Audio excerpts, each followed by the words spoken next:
warahmatullahi wabarakatuh.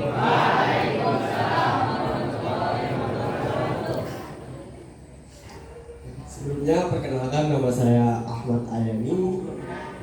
Nama umum Ahmad Ayani, kelas 11 TTL, umur 19 tahun.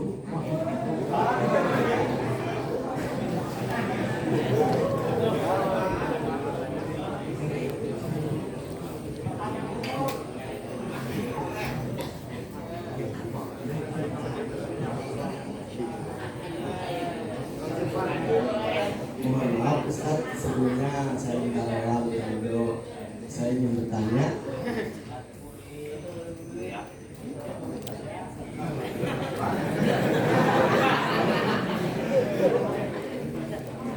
Karena saya pernah membaca sebuah hadis artinya.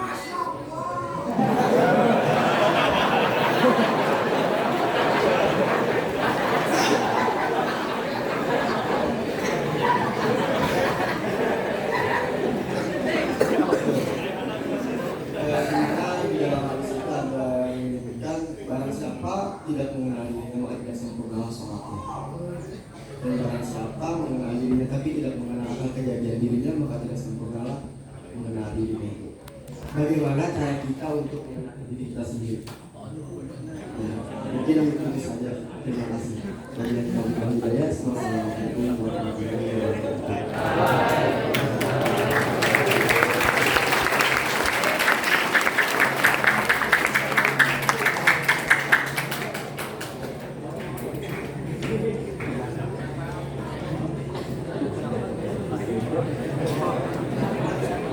Baik, terima kasih atas pertanyaannya. Dari anak dari siapa tadi? Ahmad Yani. Pertanyaan Tian ini pertanyaan kalau dalam taksonomi Bloom ini sudah pertanyaan high order thinking skill namanya. Biasanya pertanyaan ini dipertanyakan oleh mahasiswa tasawuf atau akidah filsafat, karena kebetulan Ustaz juga saat ini sedang menjalani magister di UIN Antasari. Pertanyaan ini adalah pertanyaan dulu ranahnya adalah di bidang ilmu tauhid dan tasawuf. Kalau dalam redaksionalnya bunyinya seperti ini: Man arafa nafsahu faqad arafa rabbahu. Ini adalah qaul atau perkataan ulama hakikat. Apa artinya? Man arafa nafsahu, barang siapa kenal akan dirinya, faqad arafa rabbahu, maka dia akan kenal dengan Tuhannya. Apa maksud dari siapa yang mengenal diri dan siapa mengenal Tuhan? Salah satu misi dan visi perjuangan Nabi selama 13 tahun dakwah beliau di kota Mekah, beliau mengajarkan untuk mengenal Allah melalui dakwah tauhid, namanya dakwah kalimat tauhid, la ilaha illallah. Kalimat tauhid ini hati-hati ya nyimaknya. Kalimat tauhid ini lalu dilafazkan dalam satu lafaz namanya syahadat. Paham?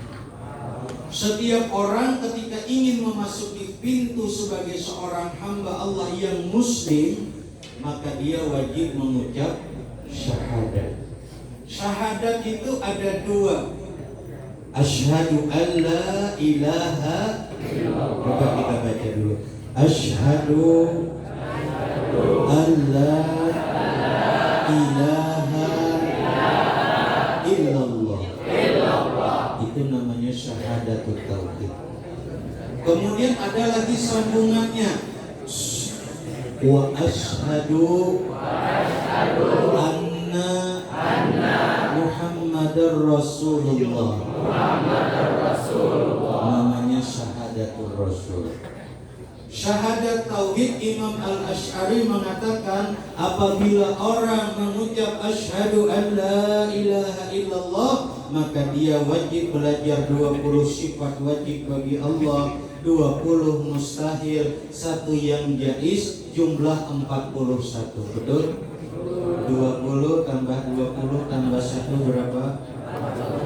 Ketika dia mengucap wa asyhadu anna Muhammadar Rasulullah, maka dia wajib mempelajari dan memahami 4 sifat wajib bagi Nabi, 4 mustahil, 1 jaiz. Jumlahnya berapa?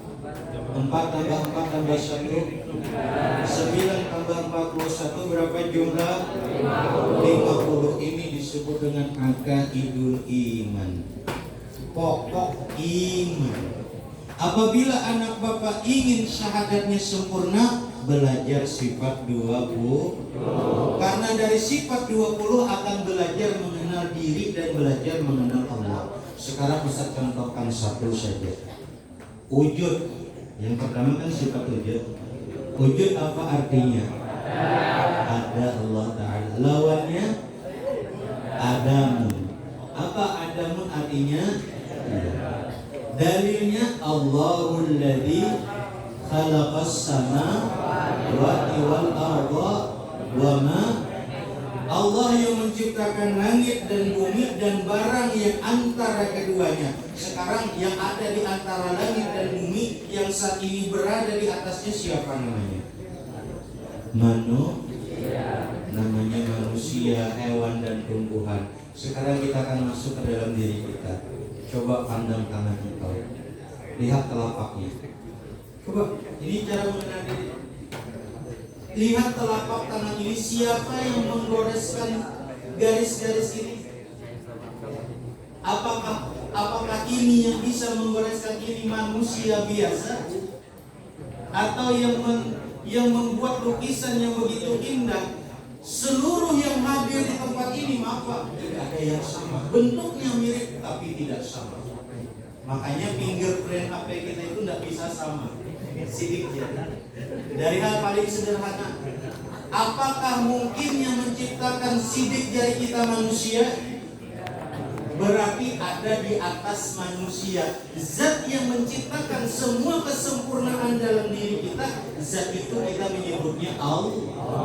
Allah itu Khaliq, yang diciptakan namanya makhluk. Nah, di sini maksudnya mengenal diri adalah kenali bahwa diri kita ciptaan, maka setiap ciptaan ada yang menciptakan. Saya ulangi, handphone ciptaan tidak? Berarti ada yang menciptakan. Dompet ciptaan tidak? Berarti ada yang menciptakan. Sekarang yang ciptakan matahari kira-kira mungkinlah manusia. Berarti zat yang maha hebat. Iya betul? Yang menciptakan meteor, yang menciptakan planet, yang menciptakan tata surya, yang menciptakan galaksi dari Bima Sakti, Andromeda, yang jumlahnya lebih daripada 2 miliar. Mohon maaf, itu kira-kira makhluk biasa atau zat yang maha hebat? Zat yang maha hebat ini di dalam Islam disebut Allah. Di dalam Nasrani disebut Tuhan Bapa. Oleh orang Hindu disebut siapa?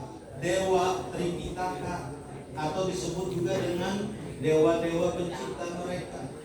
Semua agama memiliki penyebutan masing-masing, tapi kita orang Islam dituntun untuk menyebut zat yang maha agung ini dengan sebutan Allah Subhanahu wa ta'ala. Dan bukan hanya Allah, ada 99 asma yang dikenalkan melalui Al-Quran. Kalau kita mengenali asmanya, maka dari situlah kita akan mengenali diri kita. Mengenali ciptaan Allah yaitu makhluk, itulah awal kita memahami setiap makhluk ada yang menciptakan. Saya tanya, mohon maaf, kamu namanya tadi siapa? Tahun 1970 pian adalah. Sekarang tahun berapa? 2020. Nanti kira-kira 2200 sekian masih ada lah. Berarti bedanya ciptaan dengan yang menciptakan, ciptaan ada awal, ada akhir. Maka yang menciptakan adalah kebalikan daripada ciptaan. Tuhan tidak ada awal, tidak ada akhir. Itu cara mengenal diri. Paham tuh? Dua, cara mengenal diri. Kamu melihat tidak? Basar artinya melihat kan? Melihatnya kita menghajatkan bola mata. Betul? Anda lepas bola mata, letakkan di piring, yakin tidak bisa melihat. Sekarang kita punya bola mata, tapi tidak ada cahaya, ketiadaan cahaya. Masuk ruangan, tutup jendela, tutup pintu, matikan lampu, tak bisa kita melihat. Makanya alam kubur disebut dengan alamul zulma, alam kegelapan. Berarti melihatnya manusia memerlukan cahaya. Melihatnya manusia memerlukan Apa fungsinya kita memahami ini? Kita pahami bahwa Allah Subhanahu wa Ta'ala melihat tanpa perlu mata, tanpa perlu cahaya. Itu Allah. Jadi kalau ada orang mengaku Tuhan tapi masih bermata, lain.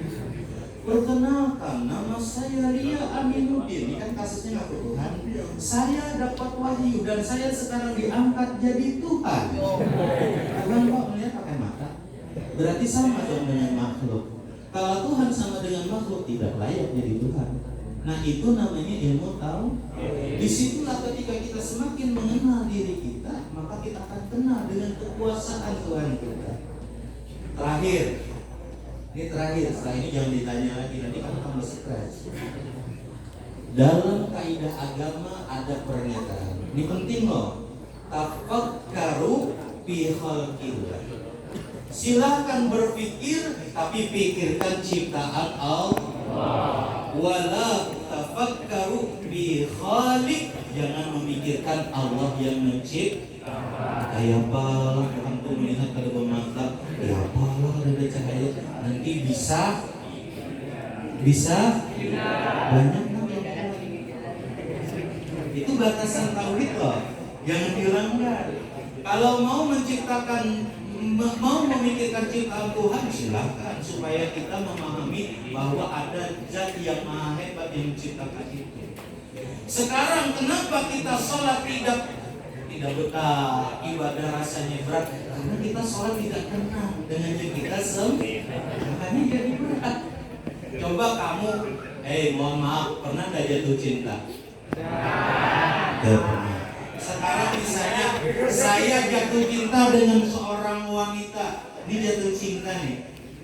Kenapa saya bisa jatuh cinta dengan wanita itu? Pertama pasti saya pernah melihatnya, betul? Yang kedua saya menyaksikan kecantikannya. Oh my God, very beautiful. I love her. Kan begitu? Kita kenal dia, kita saksikan dia cantik, lalu muncul rasa cinta. Kenapa kita tidak cinta dengan Allah? Kita tidak kenal dengan Allah. Kita belum menyaksikan bagaimana keindahan Allah itu, makanya susah muncul rasa cinta. Lalu bagaimana kita mengenali Allah? Kita tidak memandang zatnya, tapi kita mengenali melalui asma dan sifatnya.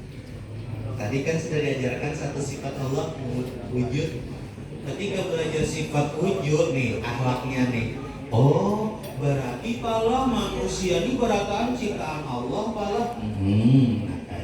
Berarti kalau kita misalnya menghina, misalnya mama ngolah wadai, lalu kita sambati wadainya, ih wadai mama kada nyaman, ih wadai mama bentuknya jelek, sari kada mama, marah kada mama. Sekarang teman kita ciptaan Allah, lalu kita hina dia, kau bodoh, kau jelek, kau bau. Yang kita hina sekarang siapa? Ciptaan. Makanya kalau orang bertauhid tidak akan berani dia menghina makhluk. Menghina makhluk berarti menghina yang mencipta. Pemahaman tauhid. Tapi tidak bisa kalau 1-2 menit itu bertahap. Belajar tauhid itu perlu proses. Oke, demikian dulu jawaban dari Ustaz ya. Puas tidak puas, Ustaz minta maaf karena waktu kita kan juga terbatas ya. Oke, terima kasih.